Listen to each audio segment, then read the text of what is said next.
Hello and welcome to the Flory Models Friday Roundup Show. Here we are with you on the 21st of October 2022 with special guest who blew down last night in the wind. Literally. Did you have a sail up? Yeah, not far off. So it was a bit bleak leaving Doncaster, and then it kind of cleared up and it weren't too bad actually. We got Birmingham way, so yeah, nice drive actually. Bit of traffic because when we left. Yes. But yeah. Very nice. Yeah, a couple of pit stops. Mm-hmm. And the dog was all right. The dog's fine. Dog's fine. Yes, they have arrived. She's mad. She's been around everywhere. Marked a territory. Yes. Literally. So, going round. We're here for a couple of days, aren't we? Very nice. So, yes. Good. Nice. Cool. Anyway, so this week was quite a busy week, getting on with everything. Obviously, the Sky Raider is completed. If you haven't seen it now, we'll talk about it a little bit later. But yes, so really pushed through on this particular one. We did a couple of shows during the week. So we had a bit of a cock up on one of the shows. So yes, we figured out was my laptop It turns out it was just your laptop needed an update. So it did not make a mess of it though. It did. It sort of paid to that day as we were trying to get it to go. Yeah. But yes. But anyway, we got there. Right, so on... where do we go? We want to start. Yeah, did have it queued. There we go. All started up on Monday with part 10. For this particular part, we were going through doing a filter, which is something I don't do too much of. So the underside, as you can see, is nice grimy. This is just the wash at that particular stage, just caught in the texture, usual bits and pieces like that. And then we were using a filter. So this has just got some smoke by Abtai Lung, which I think is 005. And then I was picking out, doing it individually panels. And what you tend to do is just let it sort of dry a bit and then remodel it by using a really old dodgy brush, which any of my brushes would be like that. And then you can just literally sort of stab it and get it to sort of build up in certain areas around the brush, which gives you that sort of mottled, marbled effect to it. And you can see it's sort of building up around in here in these areas. So I've done these panels here. These are clean. So it shows you the difference between putting the filter type over it. So the filter basically is just a thin wash, thin paint mix right over it. So oils work great for this one. And when it dries back nice and satin, and it's totally workable as well. So you don't have to worry about handling it and things like that. It's pretty stable stuff. But managed to get those all on, gives that sort of nice marbly look, and basically we went everywhere with it. Some areas have more than others, so things like walkways. And again, it was a good way of knocking back the chipping, because the chipping looks quite bright. So by putting extra layers onto it, every time you put a layer onto it, one, it'll dull it down, but also it builds it up around the edges. So you get some darker marks to it as well, things like that right the way over going through. So that was a case of literally going everywhere, right the way over it. And then washes inside wheel wells, usual bits and pieces like that. The gear got it. And then it's just a case of sit back and let it dry. It's going to dry in around about an hour, but I wouldn't grab it too hard for a good couple of hours to let it dry back a bit. And then once it has, you're ready for the next layers with it. So then after that, we went along with the sort of dot technique, as I call it. So I tend to just put a little bit of oils, neat, into points where other things meet. So it may be onto riveting, it may be onto where panel lines meet, and then it's just a case of blending them all together. So as you can see, dots all over it, and then we just go through and blend it together, as you can see under here. And again, you're using direction of airflow, pulling it around, usual bits and pieces to go through the weathering underneath. And then again, underneath, well, as I say, they're very, very oily aircraft, to say the least. So plenty of grimes on this sort of section. The outer wings aren't too bad, but you sort of want to make it all feel and look roughly the same. So we went around all of these and got those down, and then obviously letting it all dry off to make sure it's all good down in there. And there we go. So that brought us up to date on that particular technique. So on there, so members, you can go off now. Part 10 is free, as is the other parts as well. So that's up with you now. Then you have me and Dee with our little show that we do, yapping around, you getting mugged by the dog and all the rest of it. Oh, no, that was Thursday's show. Thursday's show. Yeah, in there. So usual thing, it is a live show. So we got direct with the chat. It is open for the members, answering their questions, what we've been up to this week, what's taken our eye, what's coming out, bits and pieces like that as well. So that's our sort of live shows. We do that one right the way through on there. And then obviously it was the day of Dog Day. Dog Day Blues. So yes. So that was our one up on there. And as you say, Luna joining in, Wednesday show was joining in with that one as well, down in there. So we were discussing all things PM models, what's new coming in the store, what our specials are at the moment, obviously our pre-orders, and all things like that. So that's all very good indeed. Also, we'll have a look at in a moment, we put up the review of the not new, but new-ish. A10C Thunderbolt review, which I'll talk about in a moment. So that one was up with you as well. Then yesterday, you can take us all through this then. Can I? You can. Can you remember? When did you actually do this? So we've got bronze green. A long time ago in the summer look. Look, got short sleeves. He's got short sleeves and a tan. It must be hot. Yes. So yeah, it's the AK interior colours for US. Mm. And the colours actually, mm-hmm. I thought was bronze green for interior, and actually it's not. Oh, it's dull, dark green. Dull dark green. It's the front cockpit, and then obviously the rest of it is normal interior. Mm-hmm. But yeah, a bit of research on that, and then obviously you've got your chrome zinc chromates and a pinky primary colour. It's actually a nice set. Is it like salmon? Salmon, yeah, pretty much, yeah. So there you go, nice. Me pointing. That's it. Lots of pointing, things like that. Need a pointer stick and knocking over me paint thing behind. Yeah. What you see, what you what you spot you've done. What you spot you've done after. Yeah. So we've probably got leakage there. There's bound to be some cock up somewhere. So the AK paints, we just talk about those. This is third gens. You've become quite a fanboy of these. You like these, don't you? I do. Yes, I do. I've got to say, I think they go down really nice and are very nice to spray. Obviously, I use their own thinners, but X20A I think would again do the same job. Yeah, it's got that alcohol smell to it, if you know what I mean. Yes. But I like them. Obviously different. There you go. Look, told you. Look, you've ruined your lovely blue piece of cardboard. Look, I'm just so clumsy.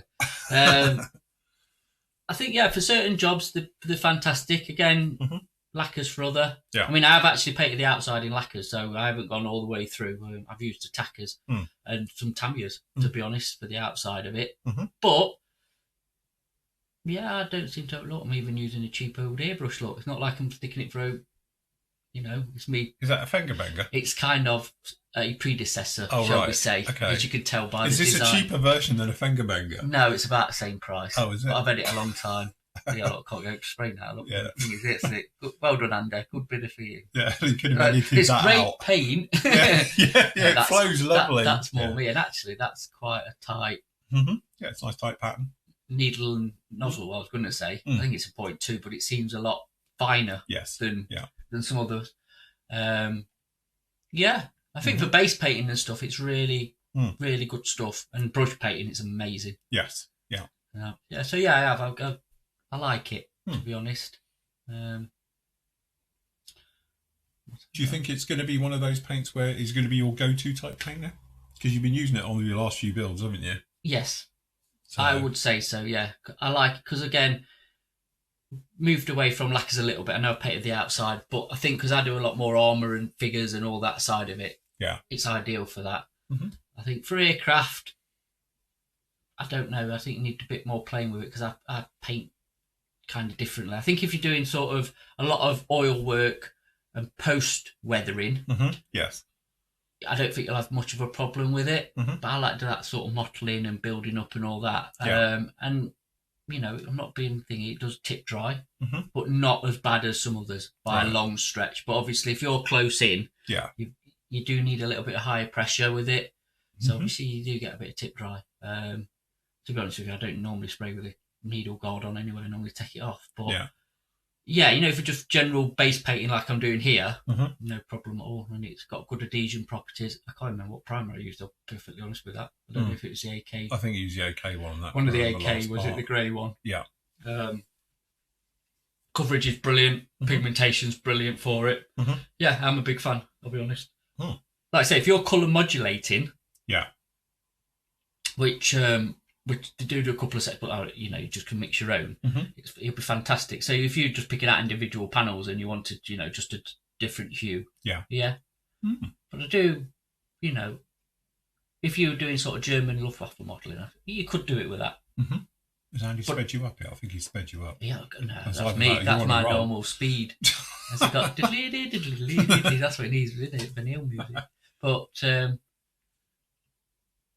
and a classic kit, of course. This is the classic monogram. It is the classic monogram. How have you found it? Nice? Yeah. Because I've never built a monogram kit. First one. Oh, there you go.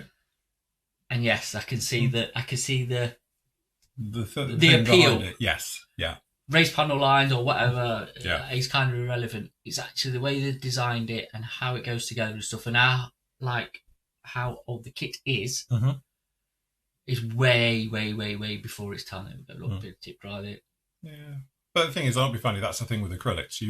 I almost expect it. Yeah. So you need every now and again just blow out your airbrush, clean off the needle, Yeah. and away you go again. And it's just part of it. As you say, when you used to spraying lacquers, you forget that.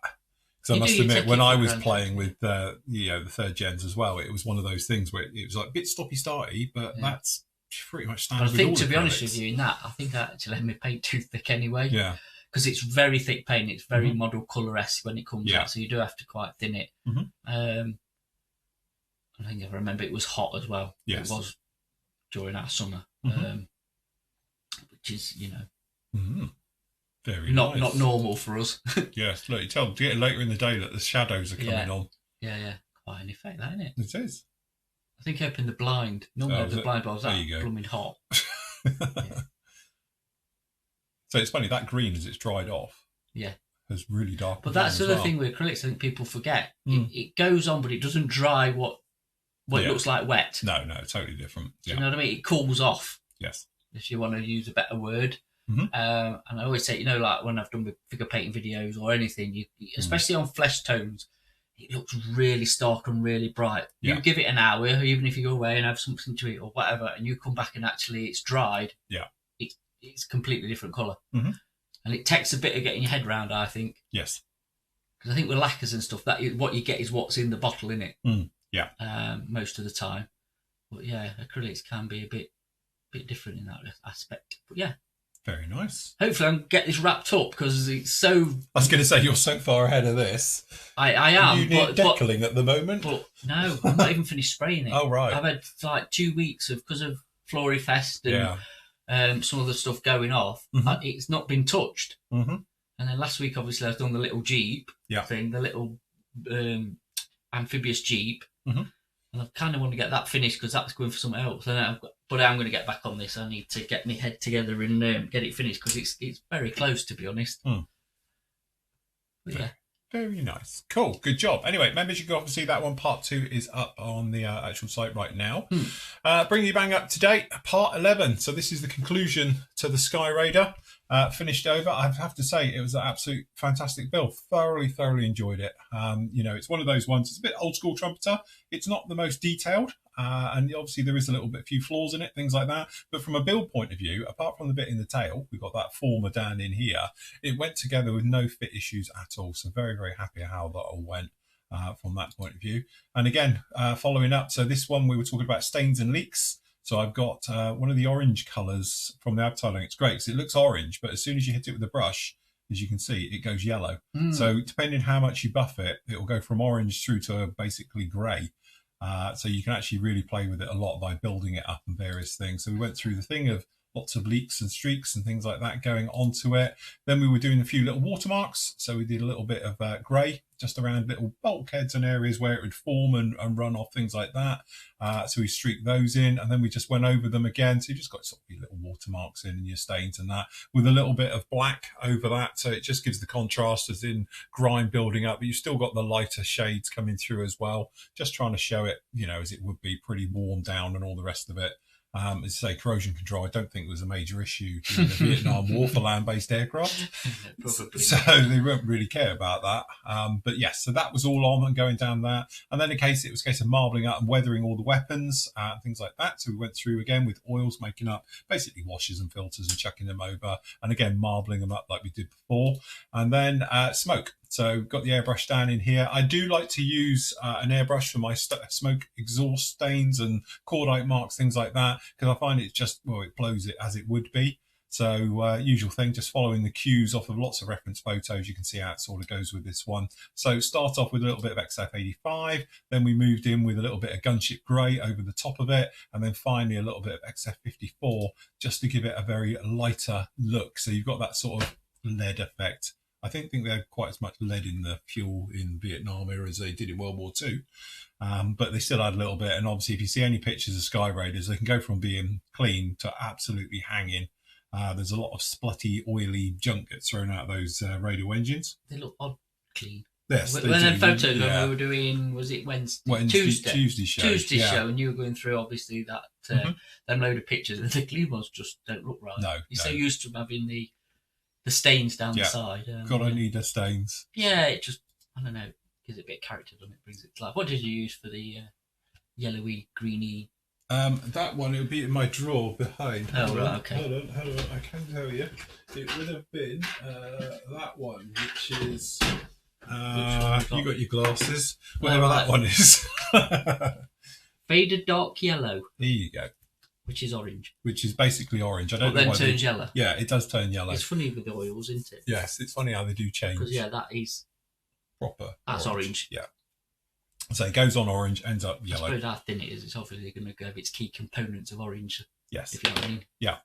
So anyway, weapons going on, fuel tank on, and really we're just adding all the sort of things like doors, gear being fixed in place, the usual bits and pieces right the way through. Tail hook going on, and checking it all underneath for the weathering and the bits as well. We're all good. Installed the guns as well. It's one of those things where one gun I cut off and put in because I didn't think it'd fit. Turns out they do. So the other one, it went in fine, no problem at all. So that one's in. And then we get the wings on, we get the aerials all fitted and go through all the motions of it for our completed build. And there she is. There's a few more photos at the end of the show. But yeah, so very, very happy how this one turned out. It's a mega part, the last part on this one. It's actually going to be a full 1 hour. Ooh, and it's up with you right now. So it's a 1 hour show because, to be honest, Monday I'm not here anyway. So I'm out and about on Monday. So it'll be one of those so you can roll it into one. But it's a bit of the way it fell with the weathering and the bits and pieces. You couldn't cut it. So I just let it go right the way through. But yes, very nice. All done. Another one done. How many is that for the year? I think that's 7 or 8 now for the year for the big stuff. That's not bad going. So technically it's a 12-parter, so when you do the things from it, and they're all 10 or 12 parts this year as well to all of these videos, so it's not like short ones which are like 4 to 6 parts. These are all bigger builds because they're a little bit more in depth and things like that. So nice. As I say, it was one of those ones, it's been in my stash for the last 12, 13 years, I think it is, and wanted to do it but couldn't find a reason. And I'm really glad I did now, and I'm glad I did it now and not before. Because before I didn't use oils and various things, and now I do. I think it works really well with it. So it just shows it all off and makes it look nice. So, yeah, good job. It is, oils are just different level weathering, aren't they? Yeah. It's funny how they fell out of fashion. Well, we have said this hobby is like fashion. Everything comes around and goes around. And things fall in, they fall out. But it just lends so well to the effects that we need for aircraft armour. Yeah, definitely. You know, yes. For the theatres that they're in. I was using some yesterday, sort of afternoon, before we left to come down here on my Jeep. And again, I was combining it with your wash. And again, I was going to take some photos. I forgot rubbish at that, stuff like that. But it's worked really well. Like I said, with your wash and oils, it's just something that just, they go together so well. They do. I think there's something that goes on, and as you say, I'm not a biochemist or whatever it is that would do with this, but there's some reaction between the oils and the clay. The clay reacts with the oils in a very positive way. Yeah, it does. It just sort of gets on with it and does it a lot of it on its own. But yeah, it tends to grip. I don't know if it's the clay is absorbing some of perhaps the thinner out of it and the way it does it, but it holds it. That's the thing. So it just works really well. So yeah, come on, really nice that. Now you've got a fancy way to put it. Well, yeah, but luckily I've not been down here since summer, have I? And let's just say it's cluttered. Cluttered, I think it's a polite word. Busy. It's busy. Find polite words to say. It's closing in. Yes, I'm the running. walls are closing in. I know. I am going to have. I think we did say on the thing. I think we need to skip and clear some serious stuff from here, and obviously on giveaways and there may be some freebie stuff coming out of here soon. So I'm going to have to make some room. And again, if I'm going to move this to the unit, the unit's going to need emptying as well. This isn't all going to fit in there. Yeah. So never mind. Like I say, you could have twice the size of this and you'd still fill it. Oh, absolutely, it is. Yeah. I think I'm a great believer. It doesn't matter how much space you've got. You will fill it. Thing is, though, you sort of keep to your means, but it's encroaching. And even for me now, I've cleaned this a bit for you. Oh, thank you. So because you couldn't have been over there yesterday because it was just piled up. So it was like, yeah, okay, I will sort it. Again, we've said it before. I think, if we were just not doing the the video side of it. Yes, it's a lot you easier. remove the tech. Yeah, if you didn't need all of this, yes, you'd have a lot of room, Yeah, and you of wouldn't course you need would. something this big. But actually, the tech and the screens and the because I just work off my laptop and obviously a couple of cameras or whatever. But it's still there. You've still got wires and stuff everywhere. And I don't know. It's how it is, isn't it? I mean, you see a TV studio. Oh, God, it's all right when you've got these like the news, but you go that side of it, and the cameras and cables, and it's everywhere. And it is the same. And that's where you like for you, if you're moving out there, you're gonna have to think about that. Yeah, definitely it is to work it all where out. to be comfortable as well, where you're filming, and it's a proper learning curve. We'll give it that. It is. It really is. So, but, yeah, fun. Never mind. Right. Also up this week, we had the review for the not so new A10. Basically, they've just cut the sprues and they give you the correct cockpit, sniper pod, things like that. I know some things have been said about it's technically not an A10 and various things. And my answer to that would be, you've got modelling skills. You're a modeller. You can easily make aerials and remove aerials and put aerials in and sensors. They're easy 2-minute jobs. They're not complicated because you can knock them out of plasticard or foil or whatever you want to do, a bit of PE. So you could easily turn it, into an A10. The instructions are a little bit iffy, I'll give you that, because they're pointing out for an A. So it talks about putting the paid penny sight on, and clearly it doesn't have it, things like that. But do your homework on it. But the big thing about it, this thing's only 36 quid. And if the rumours are somewhat right, what we were talking about before, that's going to be very cheap compared with some others. It's very cheap, I think. I don't think you can say anything else. It's properly cheap. Yes. It's cheap like the budget. It's almond cheap. But yeah, as you can see in the instruction, it does point out for obviously putting in the new cockpits and things. You do get all the old ones as well. So if you did want to backdate this to as an A or an A+, that's really straightforward as well, because you do get all the parts down in this. But again, as we said, it's got a fully detailed gun, which is really nice as well. You do get 2 barrels for it. So that's even a nice little touch as well. So you can actually display the gun and off and on the aircraft at the same time, which is nice. You do get basic engines as well, so if you wanted to add a little bit more detail and expose those and show them, I think really for its age, again, it's quite early hobby boss. Because how old is this kit? It's quite old now, yeah. I would have thought so. First released? Yes, I would say, I don't know actually, we'll have to do a check on that, but yeah, it's not a new kit. So all they've done is they've just chucked a sprue in it, but to be honest, it's all it really needs, I think. And that and a little bit of homework. So yes, that is the question. You thought I'd have done this a long time ago. But you've built the kit a couple of times, haven't you? Yeah. The construction of it is typical hobby boss. It's typical hobby boss. It goes together. It goes together. There's a couple of little things just because of the engines, the way they sit on the back and that, and it can be a little bit sort of fiddly. But as you say, if you take your time with it, dry fitting is an absolute must. You'll be absolutely fine with it. But the rest of it is actually good, solid, all-round kit. Recessed details. And again, I know some people have mentioned that it's not recessed. It's got raised details in some areas. But, when you're talking 36 quid, to what you possibly could be talking. That's it. The thing is, the benchmark's going to be the other 2 versions that we know are coming out. So obviously the Academy one and the Great Wall one. Yes. And see how they've broken it down and how they're going to construct it. Because I've got a feeling, especially on one of them, perhaps not the other, I'm not saying which, but you can probably guess, is the nose is going to be separate. Yes, I think so. Yeah. And I don't know why. I think it's going to be the breakdown. I don't think you'll get a full just fuselage off. You might do one of them, but not the other. We'll see. We'll see how they go about breaking it down. But it'd be interesting to see these 2 ones coming out. And as you say, I'm hopeful we might see one before the end of the year, so we can see. I don't know, it's gone really quiet. It has very, very quiet at the moment.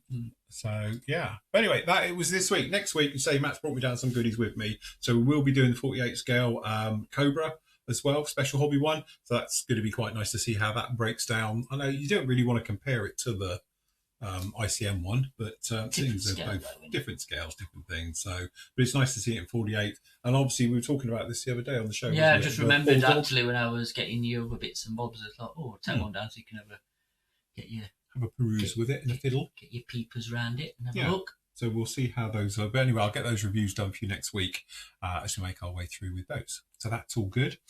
Last up, James advert. Of course. That's why we're here. This is the only reason he's here. Look at the sold out on that. I know. Don't worry, we're having restocks. Yes. The only thing we won't be restocking very soon is the Apache, unfortunately. Yeah, that might be a bit hard but the rest of it should be come across. Yeah, definitely.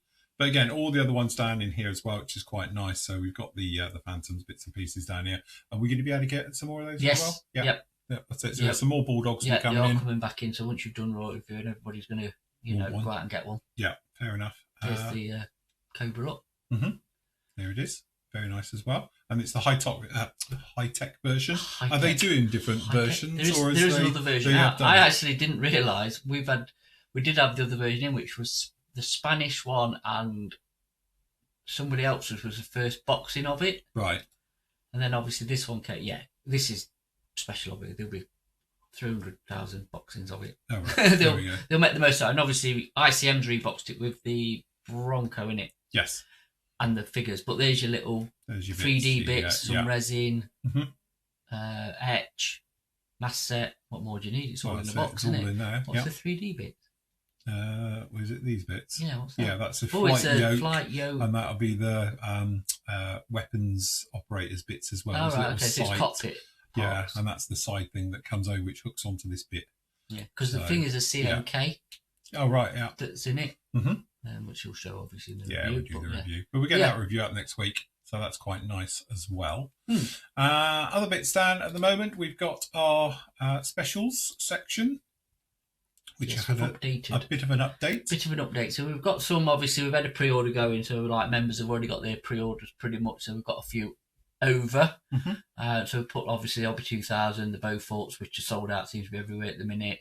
We've got some more Guns Bunnies. Obviously the Flankers are a pretty good price for the Great Wall one. Yeah. Obviously, also the P51. And then some Tamiya classics in there, if you want to call it, the Corsair and the P47, and then the usual damage box stuff that's still knocking around at, very nice. Just keeps coming and going as we get it in, really. Yeah. Obviously, Harrier GR3 as well from Kinetic somewhere in the Navy Ground Support Equipment. Osprey. Which is a really good price for an Osprey. It is. Very, very good price, because that's a big old kit. And it's been out of stock for a long time, and we've managed to get some back in at a decent price. So, yeah, if you want an Osprey. Or two. Or any more than that. You might need two. There's a hint. Yeah, you might need it. Yeah. And a lot of space. So yeah, that's specials, and then obviously the usual stuff that we show on the Tuesdays still in there for the regular. You know, they've got Sons of Esther bits. The ending soon, like DFS. Wonder when it's gone. That's where we should word it. Once it's sold out, it's ended. Yes, there is no more until we get some more. So depending on what it is, but we do add stuff. Usual bits and bobs. So yeah, cool. That's it. Very good. Righto then, guys. As always on a Friday, I'm going to leave you with your great work. So until next week, everybody, happy modelling. Take care. From the both of us, we'll see you next week. Bye. Bye.